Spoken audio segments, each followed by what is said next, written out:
guys, how's it going?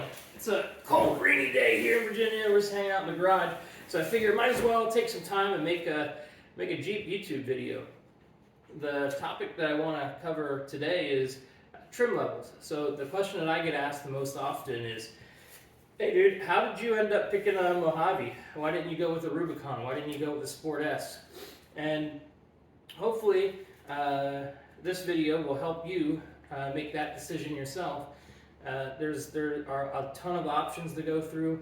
I'll hit on a few of the options that were important to me, but this video is primarily going to be based on my use case for the truck and how that helped me narrow down the options that I wanted and ultimately pick a trim. So we'll start with my use case. So my primary use case, or the use case that's at the highest on my list, biggest priority for me, is towing a trailer with all of our ATVs on it.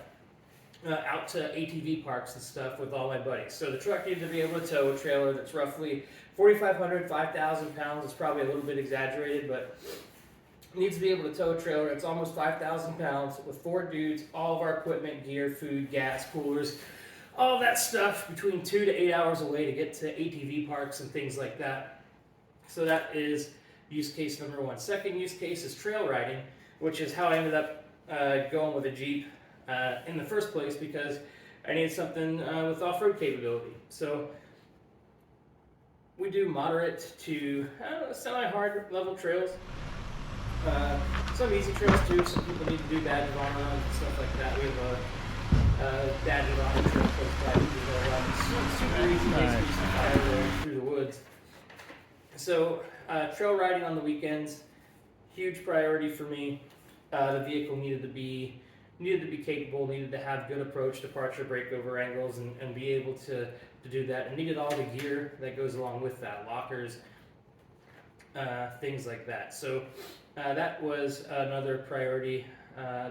Third, this is my daily driver. So it needs to have good road manners. It needs to be a place that I can be in every day as I go about running errands and things like that. I don't commute to work every day, so I'm not stacking up hundreds of miles on the freeway every week, but I still do use it every day, and it still needs to be a place where I'm comfortable and a place where I can spend some time going about my daily chores. And then last use case is recovery. So we live in a rural area, and in the winter there's 3 or 4 months every year where doing constant recoveries. It's been a little less frequent this year because we haven't gotten any snow, unfortunately, but typically we're pulling out neighbors, we're pulling out the mailman, we're pulling out the FedEx guy. It needed to be able to get out in the snow, not get stuck itself, and I need to be able to set it up with the gear that I need, recovery points, a winch, things like that, to help facilitate recoveries. So I needed this truck. I needed the truck to be a jack of all trades. I needed it to do a little bit of everything. Doesn't need to be perfect at all of it, but it needs to be able to at least do it to an acceptable level of competence. So I went into my search here, initially looking at the Sport S Max Tow, because that was the cheapest cost of entry to get into a Gladiator. So that's where I started. So I made a pro and con list here that I'm going to go through really quick, and I'll throw this up on the screen so you can go through it with me. It doesn't have everything, but it has the things that were important to me and the things that helped me make my decision. So we start, and by the way, let me back up a little bit. So ruled out the diesel option, so that opened me up to all the available trims, because you can't get the Mojave with the diesel. And I ruled out the diesel because it's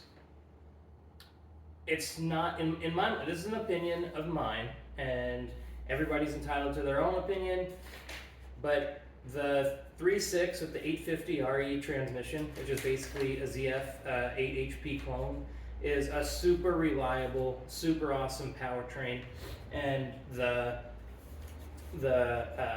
programming that Jeep uses in their vehicles with that powertrain, it's awesome. Like, does a great job.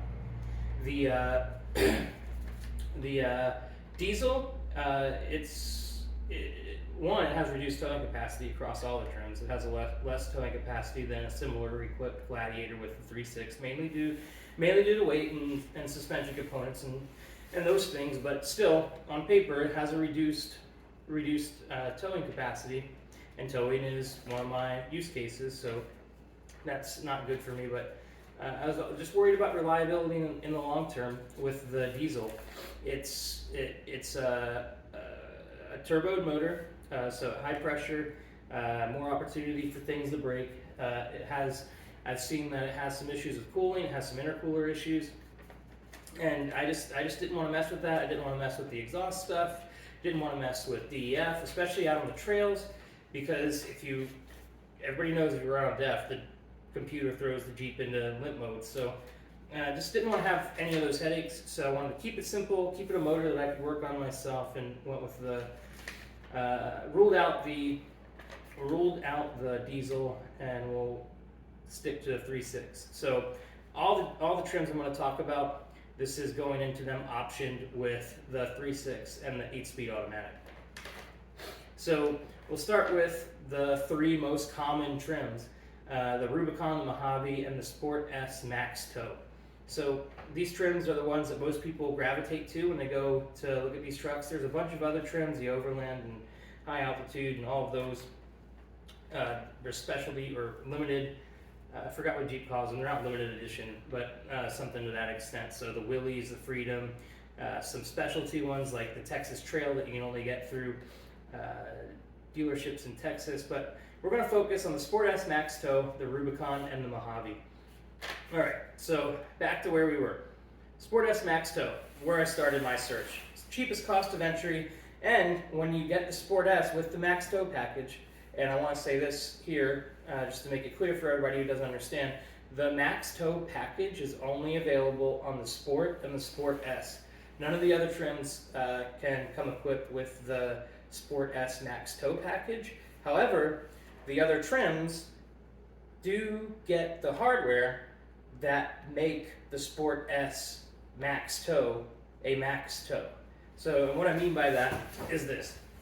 So the Sport S Max Tow gives you the Donna 44 wide track axles, the 410 gearing.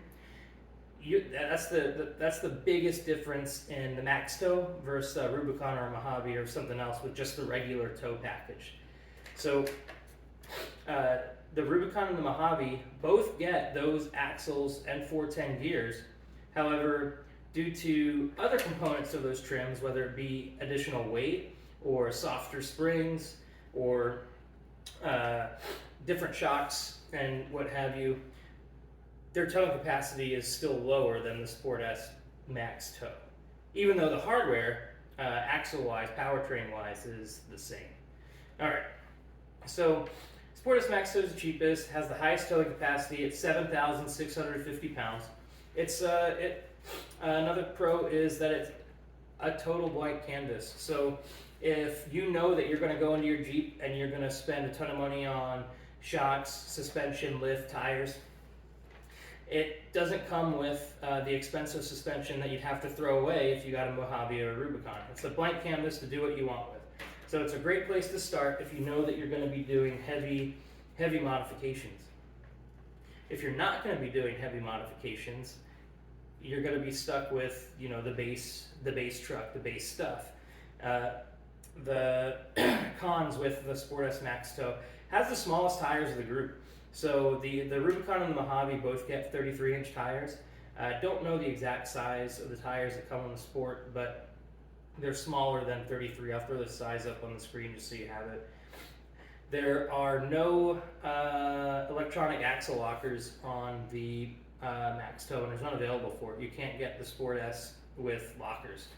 It does have a limited slip diff in the rear, and all the Jeep Gladiators have a brake lock differential, which essentially it locks a tire on the spinning wheel to kind of simulate a locking differential and to send power to the tire that still has traction. But it takes a while to get used to. It takes a specific driving style where once the tires start to spin, you kind of got to stay in the throttle until it grabs the tire that's spinning. It's just not as good as a traditional locking differential. So that was a big deal to me. It has no electronic sway bar disconnect. The Rubicon has electronically disconnecting front sway bar. The Mojave does not. And that wasn't a huge deal to me because with the Gladiators, the sway bar end links are super easy to get to and just pull the bolts out of. It takes maybe 10 minutes. So that wasn't a huge deal to me. I'm happy to just manually disconnect my front sway bar.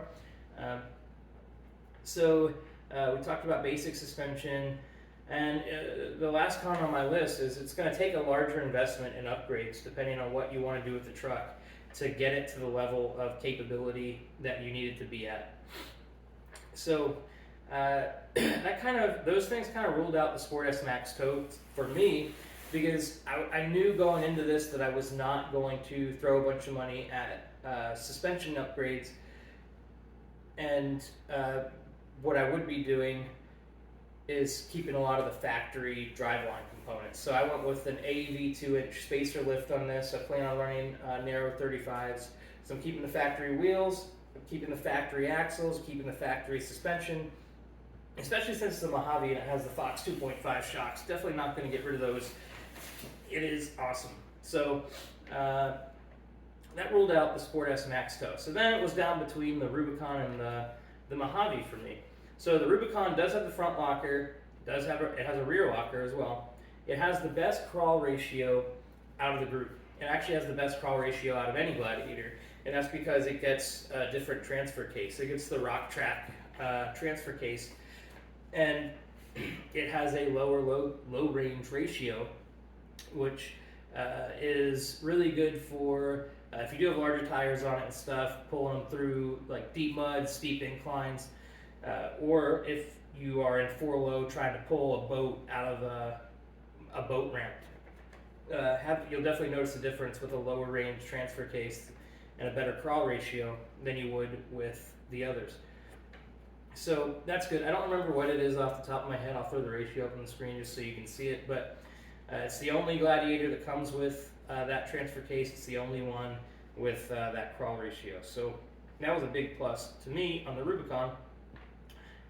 It has an electronically disconnecting sway bar. We already talked about that. It's not a deal breaker to me if it does or does not have that. It makes no difference. It's really easy to disconnect the front sway bar without that. Comes on 33-inch tires. We mentioned that earlier, and it has the con here is it only has a 7,000-pound towing capacity. That's only 650 pounds less than the Sport S Max Tow. So it's really not that big of a deal, not that big of a difference. All right, so moving on to the Mojave. So the Mojave comes with a rear locker. It does not have a front locker, and I went back and forth with that, and I figured if I'm ever going to be wheeling the Jeep to the extent where I feel like I absolutely need to have the front locker, then I'm probably also going to be doing some suspension upgrades, bigger lift, and things like that. So not having the front locker really wasn't a big deal to me because I don't plan on doing that. I don't plan on being in situations where having the front locker or not having the front locker is going to make or break my trip. So it wasn't a huge deal to me. Did want at least the rear locker, so the Mojave checks that box. Has a locking rear differential, so we're good there. The Mojave comes with some beefier components than the Rubicon or any of the other models do. The Mojave gets cast iron turn knuckles, and I know I've never seen anybody complain about breaking turn knuckles, but it's good to know that they're cast iron and not aluminum. So I like that. It comes with some additional frame reinforcements. It comes with some beefed up upper control arms that the Rubicon doesn't get. It just has a more robust. It's just a little bit more stout in terms of chassis and suspension. So that was, for me, I thought that was cool, and I thought that was a win over the Rubicon. So I really, really like that. The Mojave comes with the best suspension out of the group. The Mojave definitely has noticeably better road manners than the other trims, even the Rubicon. And between the Mojave and the Rubicon, they both have pretty good road manners. My buddy Ben just picked up a 23 Rubicon, and they're definitely similar, but the Mojave just feels more comfortable on the road. It feels planted. It's a more plush ride. It doesn't have a whole lot of body roll. It has out of all the Gladiators that I've been in, the Mojave trimmed Gladiators seem to have the best ride quality. Since I'm going to be in this thing every day, that was important to me as well. So that's a win over the Rubicon and Sport S in my book. It has the highest ride height from the factory. So the Mojave's an inch taller, and I think it's due to a higher spring rate in the front. But it sits an inch taller than the Rubicon, so that's pretty cool. By the way, both the Rubicon and the Mojave, you should be able to put 35s on bone stock and not have any issues. So both the Rubicon and the Mojave can go up to 35s without doing any modifications at all, which is also cool and good to note. So the Mojave also has the widest track out of any of the Gladiators, and it just gives it a cool stance. Like, park next to a Rubicon, you can kind of tell, and I like that.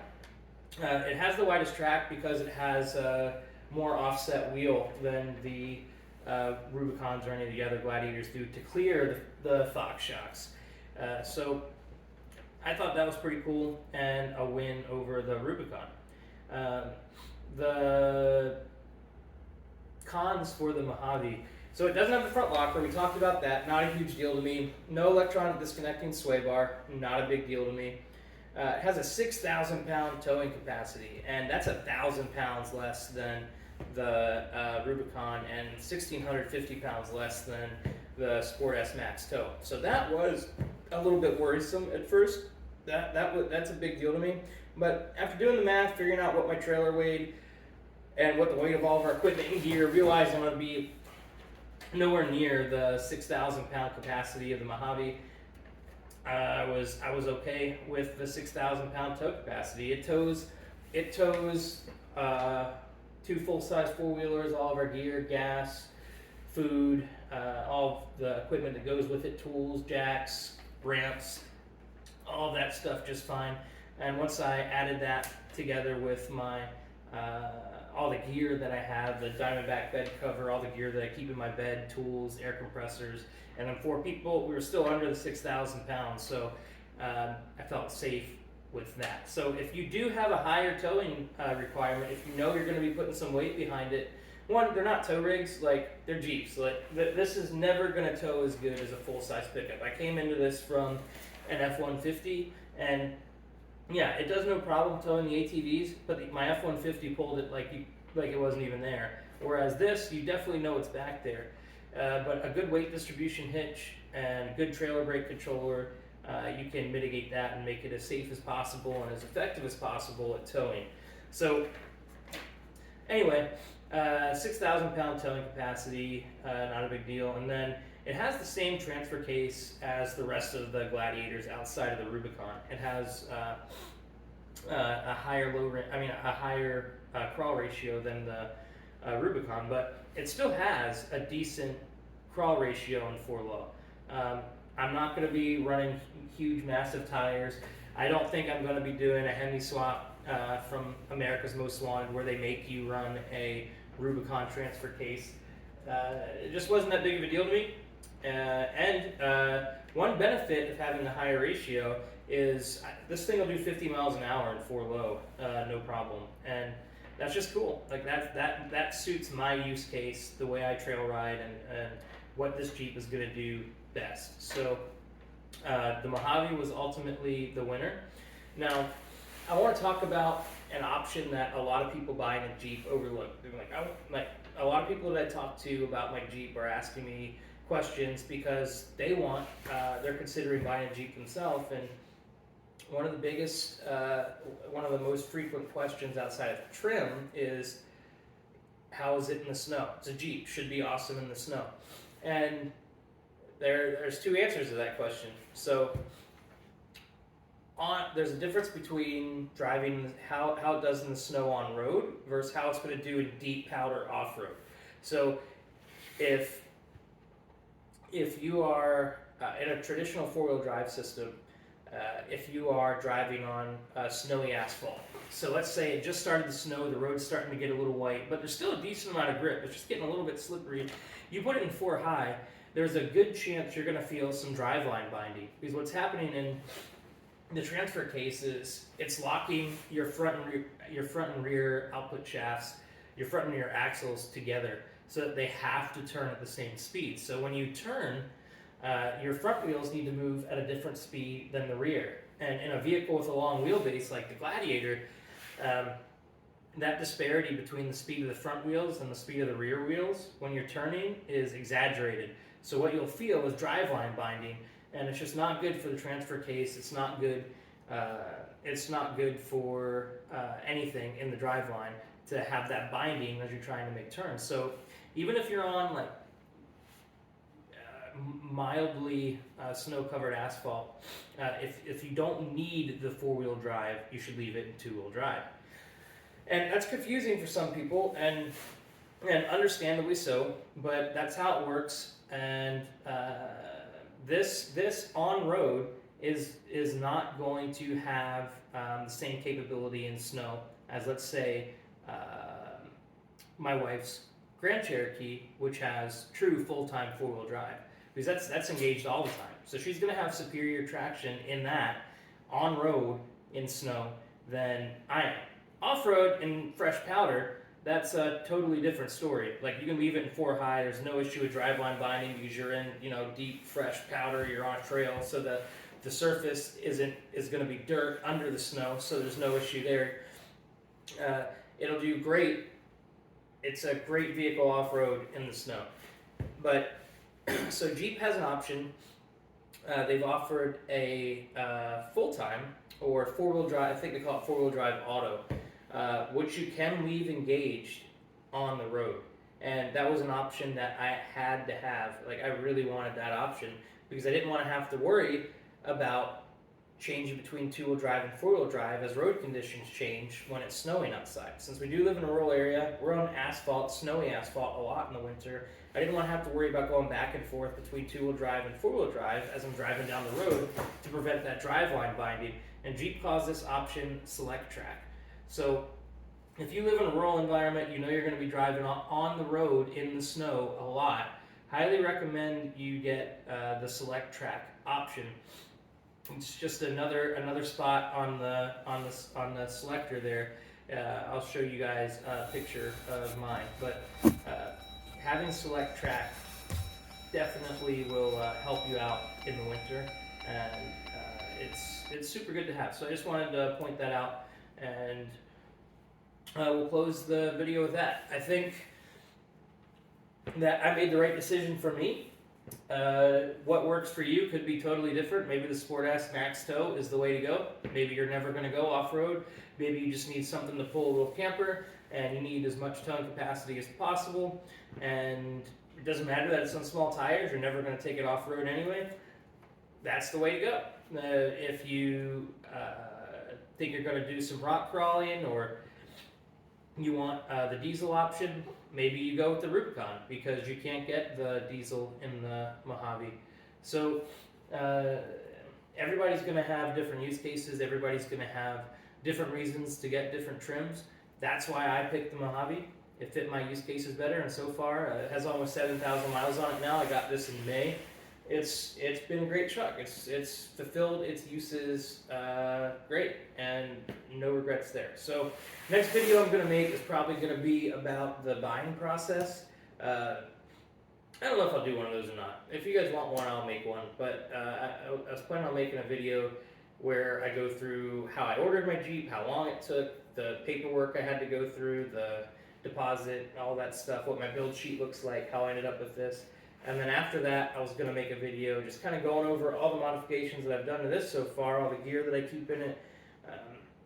So the winch, bed cover, air compressor, radio, brake controller, all the tools and recovery equipment that I keep in it, the AEV puck lift that's on there, all that good stuff. So that's coming. And then we have a trip to Rausch Creek planned in March. So I'll make a big video about our trip to Rausch Creek. We're going to go knock out some Badge of Honor trails with a big group going up there. It'll be a lot of fun.